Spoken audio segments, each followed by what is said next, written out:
Así que listo. No, si quieres, habla tú brevemente, introduce la película.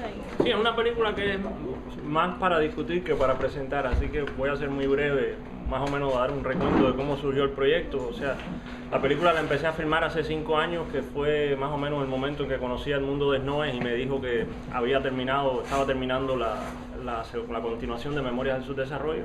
Y por supuesto a mí me encantaba Memorias del Subdesarrollo, así que le dije que me interesaba leerla, y en cuanto la leí, pues hice una versión del guión muy pragmática de la novela. Y a medida que empecé a filmar y a editar, mientras editaba se me ocurrían muchas ideas, o sea que fue cambiando mucho el guión. O sea, ya no se puede hablar, digamos, de las 3 etapas fundamentales de la tradición cinematográfica, que es guión, producción y postproducción, sino que las 3 etapas se influencian unas a las otras.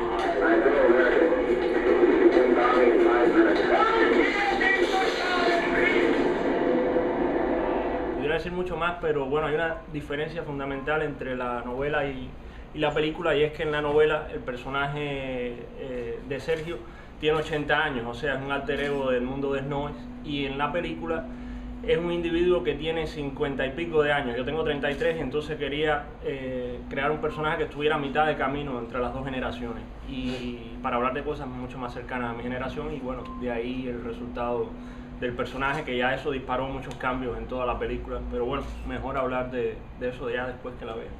Porque es una película densa, una película que intenta cubrir la historia de Cuba y los Estados Unidos en los últimos 50 años. O sea, es una película sobre la memoria histórica y personal. Es una película que mezcla animación, documental, ficción.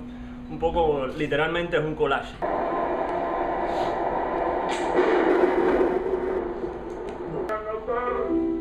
Una nueva gestión de paz.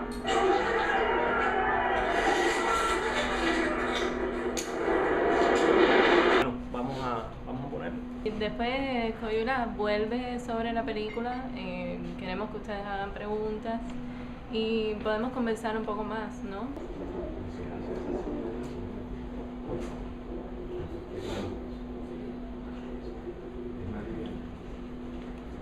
Cada vez más, todo lo que me pasa por la cabeza está creado como impulsión física. A veces ni siquiera noto la diferencia. A veces no me importa. A lo mejor me estoy volviendo loco. ¿Quién sabe? Envejecer no me trae una dulce calma. Mi próstata irritada me aterroriza más que mi primera erección. No me siento más iluminado.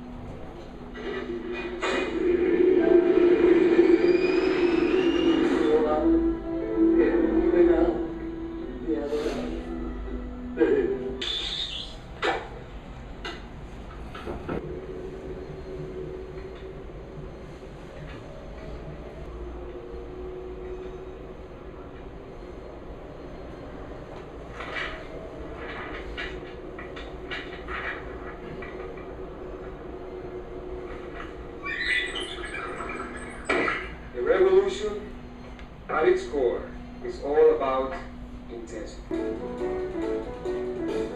Son of man, where you gonna run to? Son of man, where you gonna run to? Where you gonna run to? All on that day, where I run to the rock. So why did you leave?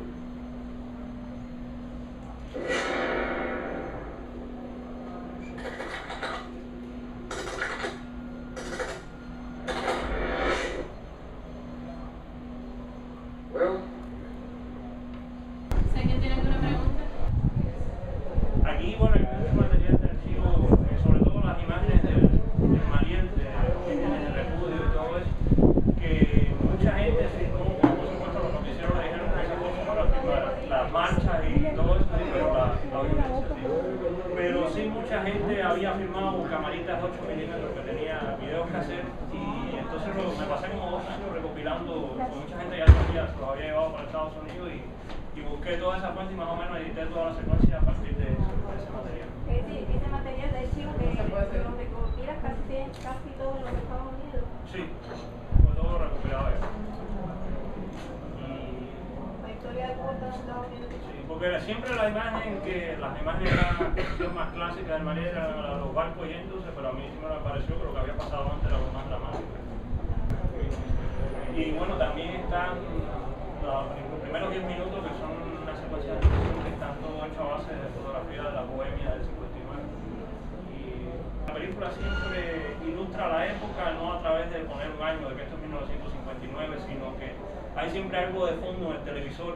Por ejemplo, sale Clinton hablando de Mónica Lewinsky y ahí tú ubicas que es 97, o sale Fidel hablando de Mariel ya que es 80, que también es eso, o sea, es como que la historia está pasando de fondo y el personaje nunca está, digamos, participando. De hecho, todo está filtrado a través del uso del collage. El único momento en que son imágenes reales, donde está el personaje, cuando se caen las torres gemelas. Porque ese era un material que yo había filmado. Fueron 5 años filmando y editando simultáneamente. Sí. Y muchas veces estaba editando, se me ocurrió una escena nueva, una voz en off nueva y un personaje nuevo, y como el actor es muy amigo mío, salíamos a filmar a la calle. El equipo de filmación éramos yo, muchas veces yo solo y otras veces con el productor. Pero, o sea, la cámara era muy chiquita y eso me permitía robarme planos y después manipularlos en postproducción. Eso pasa cuando te robas un plano, que es una locación que no tienes control, hay muchos elementos que no puedes manipular y que tienes que añadir o quitar después en postproducción. Y entonces terminas un poco haciendo dirección de arte digitalmente. No, realmente esta película no se hubiera hecho. El productor en un principio quería conseguir $1 millón para hacer la película, pero eso no hubiera sido posible dentro de ninguna industria, porque era un riesgo, una película experimental, no había un guión fijo, entonces es muy difícil trabajar con una estructura tradicional. Tengo ahí el video de... ¿Ya terminó de copiar? De los efectos, que es interesante ver cómo se ve. Porque en realidad el presupuesto de la película fue $50.000, pero, o sea, gran parte del presupuesto se gastó en viajar. ¿A qué público querías llegar? No, yo realmente hice una película que me gustaría ir a ver. Yo creo que si una película es sincera siempre vas a conectar con el público, sea grande o pequeño. Fue lo más inesperado, pero...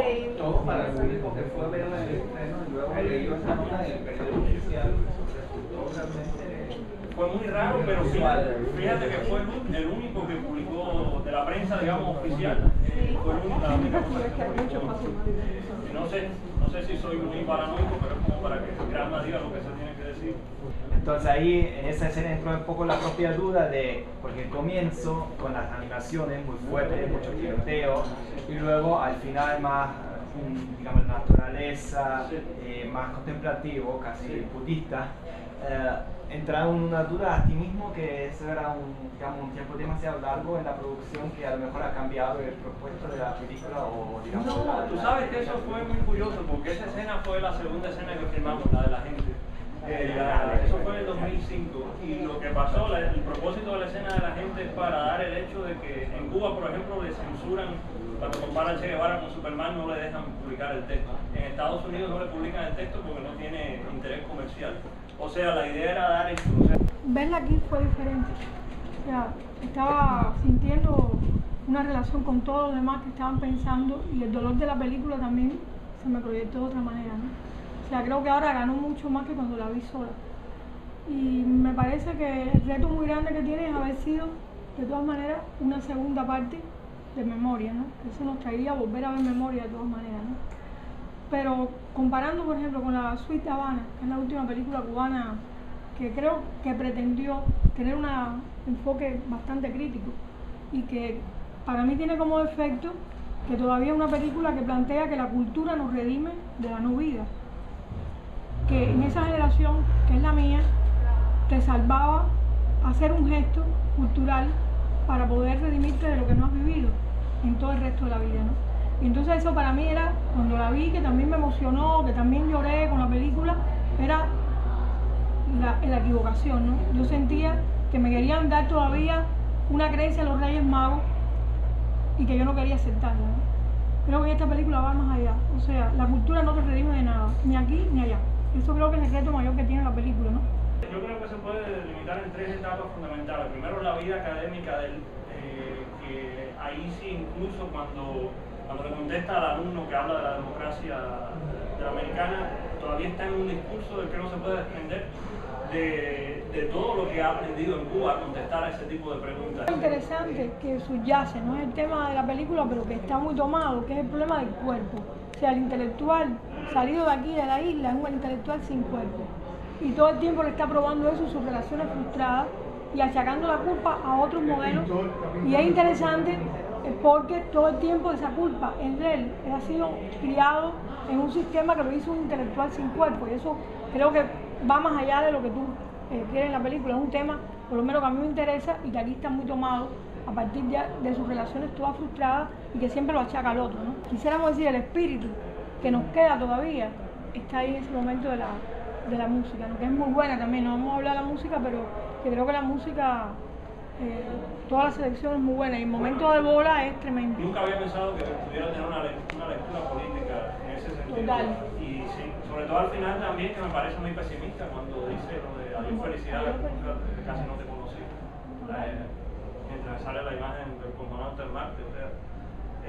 Pero o sea, todo fue por accidente. Por eso también es bueno en ese sentido que trabajé en la película por 5 años, porque mientras estoy editando siempre estoy oyendo música y a veces hay algo ahí que... Yo creo que escogiste ahí fue tremendo. Esa violencia que vemos en la película como un pasado, que sigue siendo un presente, es también un punto interesante que por primera vez se muestre y que está en nuestro presente, o sea, no está en ese lugar del pasado donde está en la película, ¿no? Para mí fue un exorcismo de alguna manera, porque incluso todo lo que había hecho antes, digamos, mi primer largometraje es una película de ciencia ficción que no está contextualizada en Cuba ni una historia que puede suceder en cualquier país. Yo hice un ejercicio, cogí memorias de su desarrollo y le saqué todos los elementos documentales que contextualizaban la historia, y descubrí que la película perdía muchísimo, porque el poder de memoria de su desarrollo también radica en que es lo que se le llama una cápsula de tiempo. O sea, el conflicto existencial del personaje con las mujeres no tiene por sí solo la misma fuerza cuando lo pones en un contexto histórico oficial.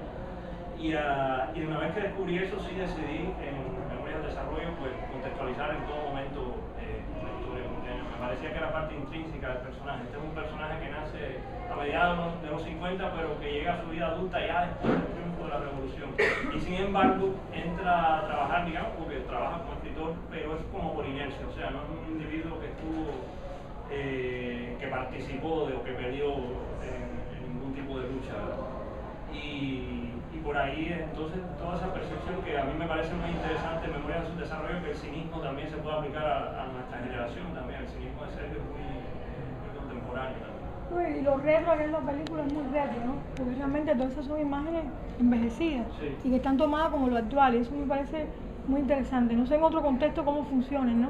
Pero ese envejecimiento de las imágenes que están suplantando la falta de memoria me parece muy bueno, ¿no? Así será.